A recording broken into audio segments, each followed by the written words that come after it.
Hi students, வணக்கம். இப்போ என்ன பார்க்க போகிறோம்? இயல் 4 எடுத்துக்காட்டு 2 பார்ப்போம். என்ன கொடுத்துருக்கோம்? 7 சென்டிமீட்டர் 7 சென்டிமீட்டர் மற்றும் 7 சென்டிமீட்டர் ஆகிய பக்க அளவுகளை கொண்டு ஒரு முக்கோணம் அமைக்க இயலும். 3 பக்கமுமே ஒரே அளவார். முக்கோண சமனின்மை பண்புப்படி 3 பக்கங்களும் சமமாக இருந்தால் ஒரு முக்கோணத்தை அமைக்க இயலும். 3 பக்கங்களும் சமபக்க முக்கோணத்தை அமைக்க முடியும்.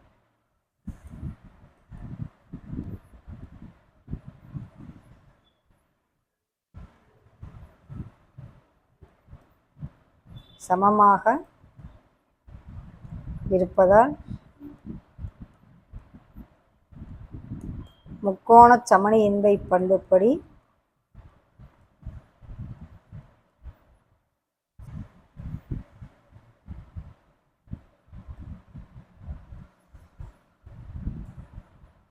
பண்பின்படி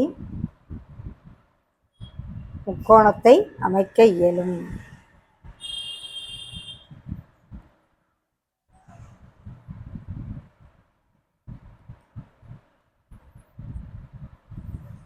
ஓகே, அதாவது சமபக்க முக்கோணத்தை அமைக்க இயலும் சொல்லி